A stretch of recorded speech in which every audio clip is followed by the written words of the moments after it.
और अभी सांसद का चुनाव लड़के आया हूं और अवश्य हम दिल्ली जाएंगे, लेकिन क्योंकि वहां की जनता में दम है, डर नहीं है। स्वाभिमान के लिए, आने वाली पीढ़ी के लिए जीना सीख गई है।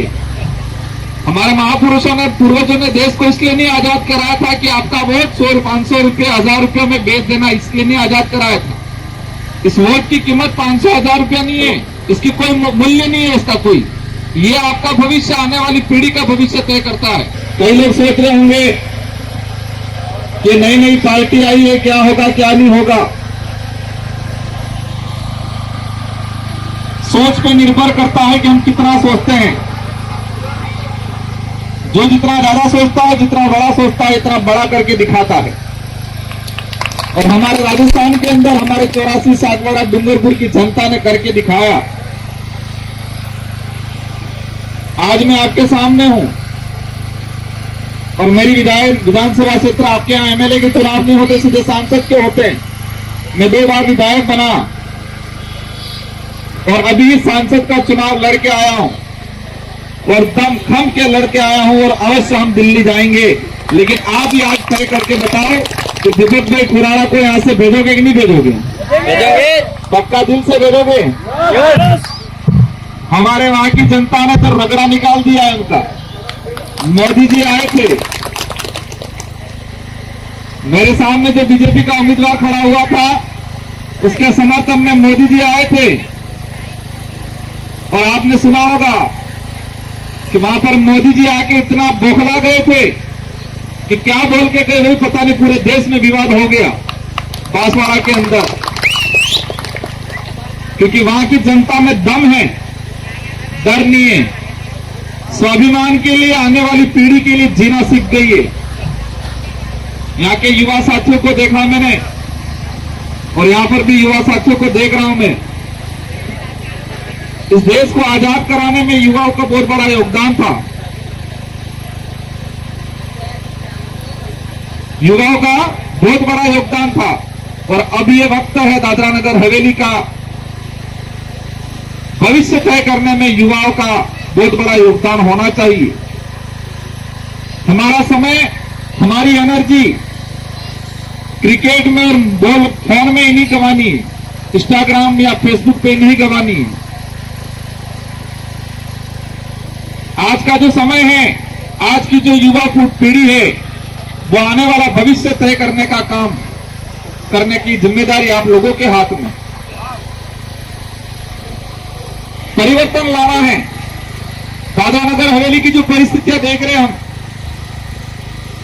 इतना बहुत कुछ होने के बावजूद यहां के लोगों की स्थिति खराब है।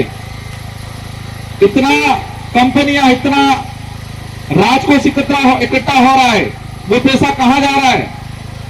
आज स्कूलों की स्थिति खराब है। यहां पर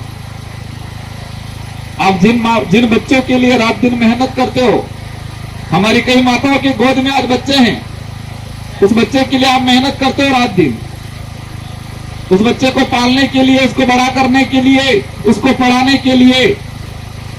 लेकिन वोट के वक्त उस बच्चे का चेहरा एक बार देख लेना कि ये मैं जिसको वोट दे रहा हूं, ये बच्चे का भविष्य निर्माण करेगा, इसका भविष्य घर तक में ले जाएगा। किसको वोट दे रही है, देख लेना एक बार इसका चेहरा।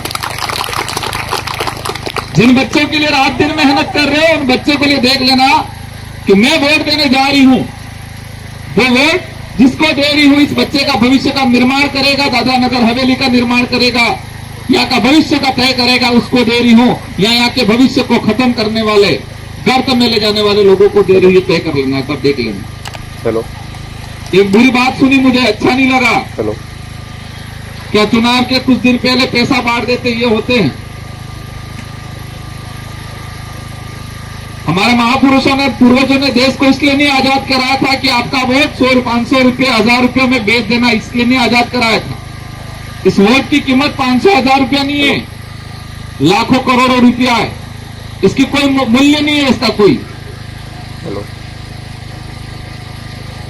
ये आपका भविष्य, आने वाली पीढ़ी का भविष्य तय करता है।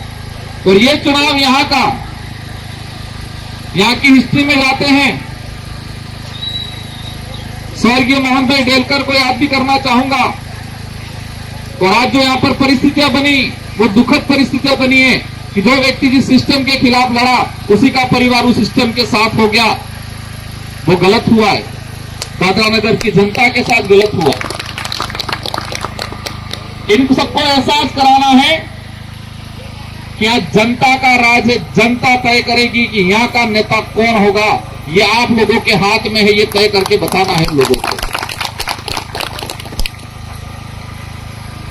देश के अंदर जो परिस्थितियां बनी है, ये नारे लगा रहे 400 पार 400 पार। ये देश हमारा है, इसको बचाने की जिम्मेदारी हमारी है। हमारी जिम्मेदारी सिर्फ फेसबुक इंस्टाग्राम चलाना या शाम को क्रिकेट खेल के शाम को 2 रोटी खा के सो गए, यही जिम्मेदारी नहीं है हमारी। जिस देश को हमारे महापुरुषों ने आजाद कराया, उस देश को बचाने की जिम्मेदारी भी हमारी है।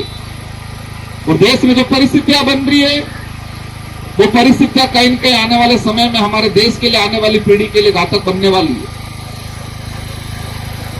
लोगों को झूठ बोल बोल के हमारी उधर की जनता तो जागरूक हो गई है। 2013 में सत्ता में आई, ये 15-15 लाख रुपए दे दूंगा यूं करके, यही चला था उन लोगों ने पूरे देश में। आया किसी के खाते में? 2019 में वापस सत्ता में आई ये लोग, पुलवामा हमला हुआ। मैं इस अवसर पर इसलिए बात बताना चाह रहा हूं कि जब तक हम थोड़ा इतिहास नहीं जानेंगे, तब तक हम भविष्य का निर्माण नहीं कर पाएंगे। 2019 के अंदर सत्ता में इससे पहले पुलवामा हमला हुआ। इन लोगों ने प्रचार किया पूरे देश के अंदर कि इस बार देश में शहीद हुए सैनिकों के नाम से वोट दो। जनता ने वोट दिया कि पुलवामा हमला का बदला मोदी जी लेंगे, मोदी जी लेंगे करके। सारे टीवी चैनलों पे एक ही चलाया कि पुलवामा में हुए शहीद सैनिकों का बदला मोदी लेगा, मोदी लेगा करके। क्या हुआ? सत्ता में आ गए। सत्ता में आने के बाद आर्मी भर्ती खत्म कर दी और अग्निवीर ला के रख दिया इन लोगों ने।